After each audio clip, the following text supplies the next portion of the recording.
So we are going into the final few minutes of the game. I'm watching it live right now. You guys will see the score and the lineup, and you will see the final score. I don't know what it's going to be. Well, actually, no.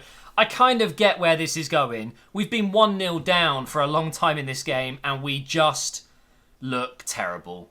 We waited 2 weeks for this. What is this? Nonsensical crap. We don't even play good football under Emery. We don't. What is Emery ball? Just call it boring football. It's terrible. We've just got no clue what we're doing. Actually, no, I tell a lie. I know what the plan was in this game. It was to pass it out from the back, suck them in, and then hit it over the top. And just hope that one of Pepe or Aubameyang, Saka can get on the end of it. And I tell you what, it almost worked. Okay, a lovely bit of play on that left wing. Kolasinac whips in a beautiful ball. And you think, finally, Pepe's going to get his... Oh, that would have been his first goal that isn't a penalty. He's had one goal for us so far, and that was a penalty. It's just... it's becoming a little bit frustrating now. 5 minutes added on, and it still looks as if we will not be scoring a equalising goal against Sheffield United. All credit to them. They've been so good. Wilder, man, what a manager. Brilliant. We've got Lacazette on in the last kind of 20 minutes of this game. He's definitely improved it. Ceballos came on at half-time. He also has improved it. But why is this happening in the second half? Why are we not starting our first team? Our best players? Look at our bench. Look at it. What does Torreira have to do to start? What does he have to do? How does Holding not get in when he's fit? How does Tierney not get in ahead of Kolasinac?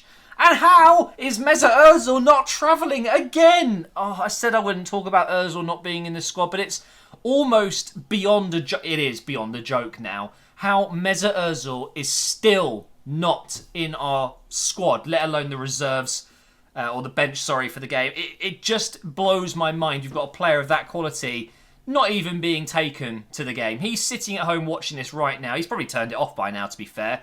This is just shambolic.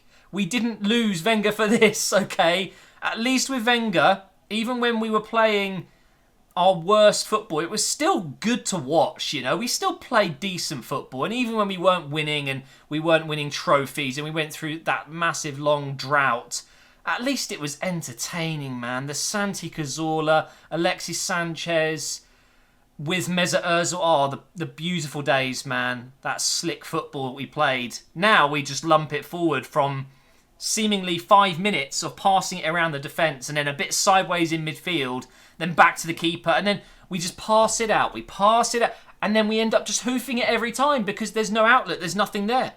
It's almost like we need a creative midfielder in there, isn't it? It's kind of weird, that. 3 minutes to go here, and they have us pinned in our own half. We actually can't get out of our own half. Oh, we're playing on. Okay, so there probably was a foul there, but the referee's played on. And by the way, Mike Dean, just retire already. How he's still a Premier League referee, I don't know. I honestly have no idea how that's even possible. By the way, Chambers, okay, not a right back, but doing relatively well as a right back. But can we all just take a step back for a second and just think why he can't pass the ball down the wing? Why does he have to hit it into the box or hit it into midfield every single time? Just go forward. The amount of times that Pepe was in space, in that first half especially, he had to just pass it forward to Pepe, and instead he goes inside to Granit Xhaka, who, guess what he does? He also turns and passes it to his left. And then guess what? That goes over to the left side. Then we turn to the right. We pass it back in. No movement going forward. Aubameyang could barely get a touch. It's just shocking football. And Pepe, okay, he wasn't even that bad today, but he's going to be in all of those banter Twitter pages because of that miss. He's not going to get any credit for this game because, of course, he hasn't assisted, he hasn't scored. He actually had an okay game. He actually looked dangerous at times. He is a good player, there's no doubt about it. He's got quality, but my God, I'm losing my patience, man. I'm losing my patience. But then I think back to the days where Bergkamp joined, for example. It took him a couple of months to really get going. So maybe it is just a matter of time. And right now I'm looking at Emery on the touchline, grimacing. It's your fault. You've got this wrong, I'm afraid. What is that? That lineup is a joke. You've got half of your best team on the bench. It's sickening. It really is. I'm finding it very difficult to find any positives from this match. And that is becoming a trend. The only games I genuinely enjoy watching at the moment when Arsenal are playing are the Europa League ones or the Carabao Cup games, because you know what? We play a lot of the youngsters, and what are they? Attack-minded, they're hungry, they're passionate. A lot of the players in this first team are good players, but for some weird reason, tactically or whatever, the chemistry, it's just not there. There's something missing. And it's doing my head in. I think that's it. There's 20 seconds left. Man, fair play to Sheffield United. Just the shape and the pure tactics on display from Sheffield. It's unbelievable. Yes, it's defensive, but guess what? It's got them the 3 points today. Shocking, mate. Absolutely shocking. Just end it. Just end the game. I just want to click off it now, but I'm staying on it just in case something miraculous happens. Maybe the keeper slipped and he accidentally hits it into his own goal, right? That'd be quite cool. But I don't think that's going to happen. He's just going to loft it out and that will be the end of the game. And we've lost, yep. We just lost to Sheffield United. And I've been laughing at Tottenham, Man United. I've been laughing at all these clubs for losing games. And there we are. Fantastic. Doesn't it just feel great? I'm so happy. What a great game. And I'm so glad that we waited 2 weeks for that. Honestly, I woke up this morning. I'm like, oh, finally, we've got my Arsenal back. God, I hate the international break. I don't like watching England. I don't really like watching most national teams. I don't find it as fun as club football. This is where my passion is. And then we get that. It's a joke. It's an absolute joke, and I'm absolutely fed up with it. So, should we go through the team today and discuss how we got on? You know, let's do some ratings. Why not do that? So, in goal today, we had Leno, who didn't do anything wrong, per se. There's a few moments where maybe he's passing it out from the back when he's targeting a player that maybe shouldn't be receiving the ball at that time. There was one I remember, he passed it to Guendouzi with a Sheffield United player literally on his back, and it was lucky that Guendouzi was able to get the pass off. So a few questions there with the passing at the back still, but solid performance. You know, didn't really have much to do on the goal. There was no way he was going to stop that. It was right in front of him. It was just crap defending. This zonal marking. I mean, how can you leave a striker completely unmarked in the 6-yard box? Mind-blowing stuff. This isn't... There's no excuse for that. This is Arsenal, okay? This is Premier League football. You don't want to see that. It's a joke, really. At right back, we had Chambers. I thought he was okay. He just lacks a bit of pace, you know, and that forward thinking. He can get forward. He can do it. Just do it. Pass it to Pepe when he's in space. Let him do his thing, which is nothing, unfortunately, at the moment. But I don't think Chambers was bad, and I would like to see him partnered up with Holding as a centre-back partnership. Why have we not seen it yet? They're both fit. Put them in the team. What did David Luiz and Socrates do today to make you think otherwise? That maybe Holding and Chambers wouldn't be as good as them? Nothing. There's nothing that should stop Emery from trialling these things, because he clearly still doesn't know his best team. So experiment with it. And why Tierney isn't starting over Kolasinac, I don't know. Kolasinac had about 2 pretty decent moments in the game. We should have scored from his cross, no doubt about it. But otherwise, he's got balls coming into him from the wing, and he's going to go and head it out straight to a Sheffield United player when he could just leave it and it goes out for a goal kick. He's making these stupid decisions and not helping our defence whatsoever. He's a liability going back, and we all know it. And guess what? Tierney is fit. Literally, before the game, Emery was saying in an interview, Tierney's ready to play.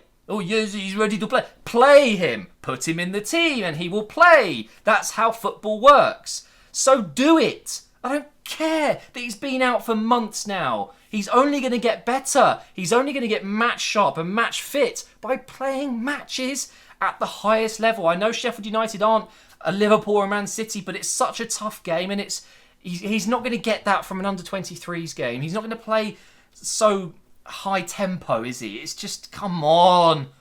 Oh, it's so frustrating. And then we've got that dynamic pivot of Guendouzi, Granit Xhaka and Willock. Now, Willock is a fantastic young prospect, but he's not there yet. When we've got a player like Ceballos or a player like, I don't know, Mesut Ozil who plays in that position, put him in the team. Willock is a player that I would love to see come on in the second half. Give us something a little bit more. Torreira, why is he not getting in ahead of Xhaka? Oh, I know, because Granit Xhaka is the first name on the team sheet. Oh, and he so happens to be captain as well. Who thought that was a good idea? He now cannot be dropped. He's captain. You could see when he came off. It just looks embarrassing, doesn't it? Subbing off your captain. Your captain. The amount of stupid things that he does on the pitch. How is he the person that everyone else should be looking up to? There's a moment in the game, they're on the attack, and he literally runs into one of their players, completely knocks him off. And there's no need for it whatsoever.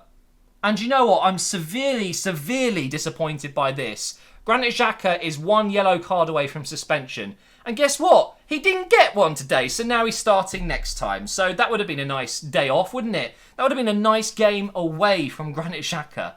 He wasn't very good today. He had one very good moment where he hit the ball from about 40 yards out or whatever, and it was saved. Very good shot.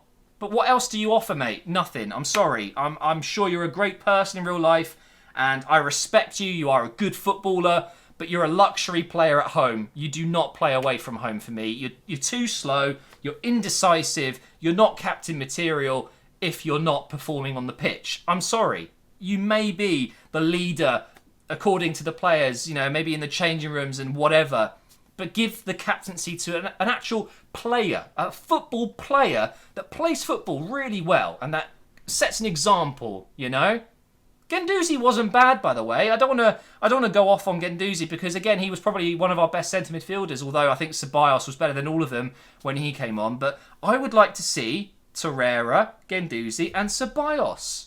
That's a really nice balanced midfield. Why we're going with Xhaka, Guendouzi and Willock, I don't know. Willock I was excited to see him, but it didn't work tonight. It clearly didn't work. He was just out of his depth. Way too defensive of a team to play against for him.